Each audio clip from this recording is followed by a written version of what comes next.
بسم اللہ الرحمن الرحیم۔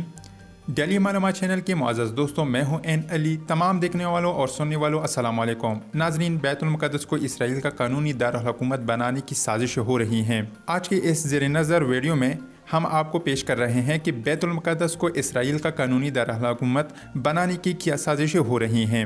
لیکن اس سے پہلے تمام نئے دیکھنے اور سننے والوں سے گزارش ہے کہ چینل کو سبسکرائب کریں اور تمام معززین سے التجا ہے کہ ویڈیو کو لائک اور شیئر کرتے ہوئے کمنٹ بھی کریں۔ معزز دوستوں، بغیر کسی تمہید کے عرض کے مقبوضہ یروشلم یعنی مقبوضہ بیت المقدس کو اسرائیلی دارالحکومت بنانے کی ایک منظم سازش ایک طویل عرصے سے اپنا ناقابل نظر انداز وجود رکھتی ہے۔ اسی منظم سازش کی ایک مختصر لیکن مستند تاریخ کے طور پر یہ مقالہ پیش کیا جا رہا ہے۔ یاد رہے کہ 1948 میں جب غیر ملکی فلسطینی یہودیوں کے قائدین نے سرزمین مقدس فلسطین پر یہودی کی نسل مملکت اسرائیل قائم کرنے کا اعلان کیا، تبھی بیت المقدس یعنی یروشلم سمیت پوری فلسطین میں عربوں کی ہی اکثریت تھی۔ 1948 کی جنگ کے نتیجے میں نسل فرس یہودیوں کی دہشت گرد تنظیموں ہاگانا، ارگن وغیرہ اور امریکہ و برطانیہ کی افواج میں شامل یہودی فوجوں نے یروشلم کے مغربی حصے پر قبضہ کر لیا تھا۔ حالانکہ وہاں بھی عرب آباد تھے، ناجائز یہودی قبضے کے بعد وہاں سے مسیحی عرب فلسطینی نقل مکانی پر مجبور کر سال 1952 میں بیت المقدس پر اسرائیلی غیر قانونی قبضے کے 25 سال مکمل ہونے پر امریکی مقننہ کے دونوں ایوان سینیٹ و ایوان نمائندگان نے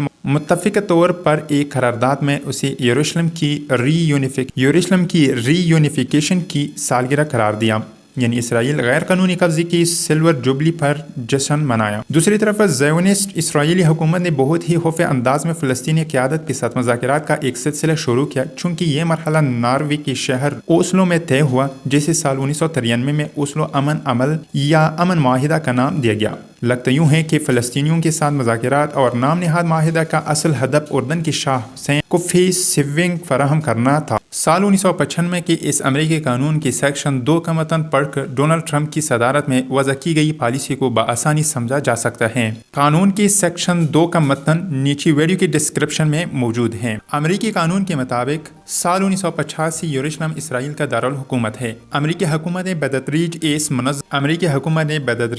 منظم سازش پر عمل کیا ہے۔ میڈرڈ امن کانفرنس سے جس سلسلے کا آغاز امریکہ اور سعودی عرب کی سربراہی میں ہوا، اسی تسلسل میں امریکی مقننہ نے متفقہ قرارداد منظور کی۔ امریکی یورپی نیٹو فوجی اتحاد نے بحر متوسط مکالمہ کے عنوان سے اسرائیل کو مسلمان ممالک کے ساتھ نتھی کیا۔ اسی تسلسل میں اردن نے اسرائیل کو تسلیم کیا۔ اس کے بعد امریکی حکومت نے مذکورہ قانون کی منظوری دی۔ سال 1995 کی اس فیصلے پر عمل کرنے کے لیے ڈونلڈ ٹرمپ کی صدارت میں کام ہوا۔ امارات، بحرین، سوڈان اور مراکش نے بھی اسرائیل کو تسلیم کرنے کا رسمی اعلان کیا، اور اب جوزف بائیڈن کی صدارت میں اسی سمت امریکی زیونسٹ بلاک کا سفر جاری ہے۔